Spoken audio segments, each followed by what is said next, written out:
dia turun ke bumi mau mati di atas kayu salib, boleh nggak saya bilang itu misi bunuh diri? Izin stick ya video ini. Nah, ini perempuan, 2 orang Kristen sedang bercakap-cakap sama Donitan. Donitan bilang kepada perempuan ini, Tuhan Yesus mati di kayu salib, katanya misi bunuh diri. Sementara perempuan ini tidak bisa jawab, malah mengiyakan. Setelah itu Donitan bilang, penyaliban Tuhan Yesus itu adalah kerjasama antara Yudas dan iblis. Ya, nah si perempuan ini juga nggak bisa jawab.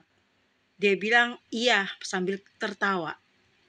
Setelah itu Donitan bilang, firman Tuhan itu banyak kejanggalan gitu, kejanggalan yang dipaksakan, ya. Sementara perempuan itu dia tidak bisa jawab. Habis itu cewek itu bilang, perempuan ini bilang, kalau dia mau berdoa, dia bingung apakah berdoa sama Bapa, apakah sama Tuhan Yesus. Kita udah bisa tahu kalau dia tidak mengenal Allahnya, ya. Nah, di situ juga cewek ini bilang kalau dia sedang mencari tentang Islam, ya is okay, itu nggak masalah, itu urusan pribadinya ya. Firman Tuhan bilang di Hosea 4 ayat 6, umatku binasa karena dia tidak mengenal Allah.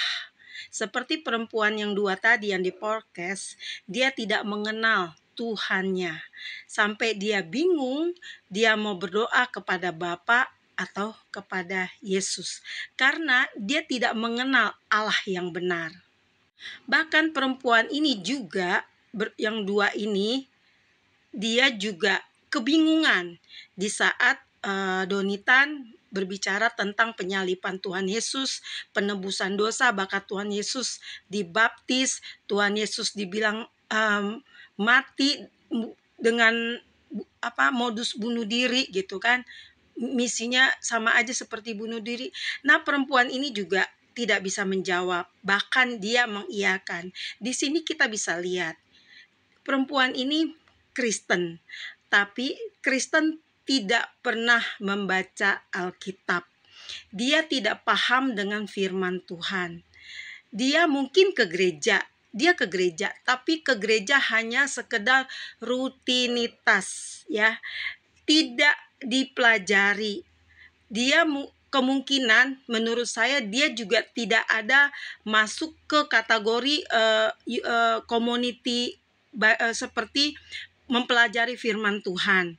Bahkan ada kebaktian yang tentang membahas firman Tuhan.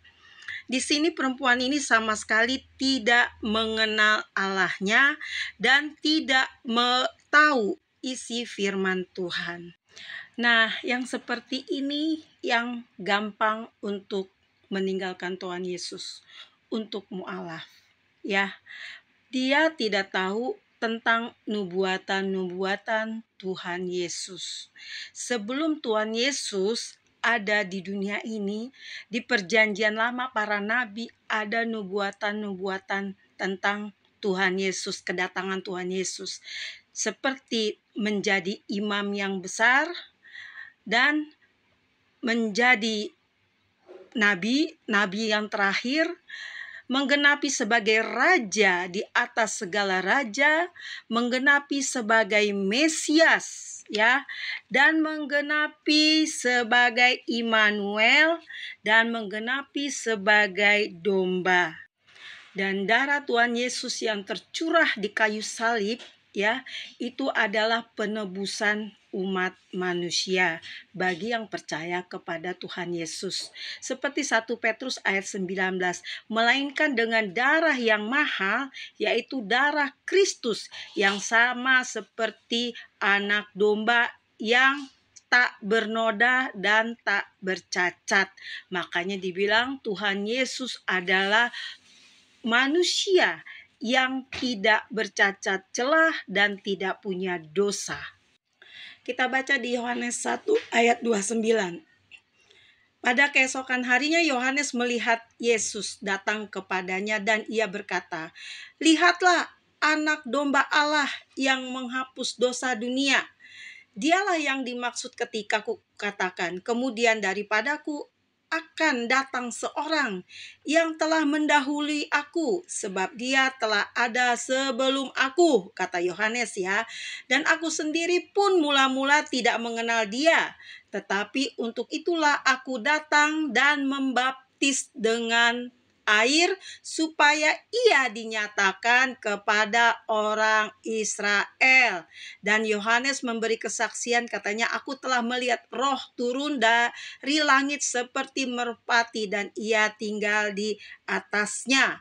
Nah, itu kenapa Tuhan Yesus dibaptis, supaya dinyatakan kepada orang Israel.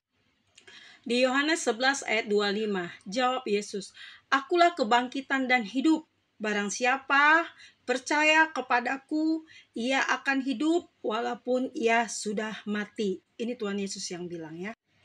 Dan Tuhan Yesus juga berbicara di Yohanes 14 ayat 6. Kata Yesus kepadanya, akulah jalan dan kebenaran dan hidup. Tidak ada seorang pun yang datang kepada Bapa kalau tidak melalui aku. Ya, ini kita bisa berdoa kepada Bapa tapi melalui Tuhan Yesus. Karena kita dibenarkan melalui Tuhan Yesus. Karena kita diampuni dosa melalui Tuhan Yesus. Kita bisa datang kepada Bapa melalui Tuhan Yesus. Kalau kita langsung ke Bapa tanpa Tuhan Yesus, karena Bapa adalah kudus, Dia Maha Kudus, sementara manusia adalah tempatnya dosa. Jadi kita tidak bisa datang kepada Bapa kalau tidak melalui Tuhan Yesus.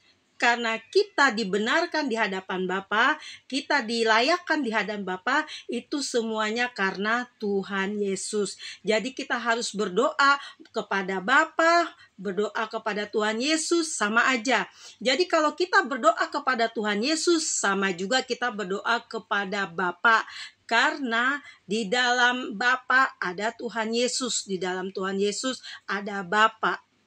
Di Yohanes 10 ayat 30, aku dan Bapa adalah satu. Ya, jadi sayang banget lah itu perempuan dua itu ya, yang tidak mengerti firman Tuhan. Dia tidak mengenal Allahnya sendiri, tidak mengenal Tuhannya sendiri, sampai dia mencari ilah-ilah yang lain. Sayang ya, saya aja dari kaum Kedar, dari seberang, tapi saya terima Tuhan Yesus. Karena apa? Karena saya mengenal Tuhan saya mengenal Dia. Jadi sayang banget, saya aja yang dari sana aja saya pindah, saya ikut Tuhan Yesus. Malah kamu yang sudah lahir dari Kristen, kamu meninggalkan Tuhan Yesus. Bahkan kamu mencari ilah-ilah yang lain. Aduh, disayangkan banget ya. Makanya baca firman setiap hari. Kita berdoa, minta sama Roh Kudus supaya kita bisa mengerti firman Tuhan itu. Jangan sampai kita tertinggal. Jadilah wanita yang bijaksana. Jangan jadi wanita yang bodoh. Tuhan Yesus memberkati.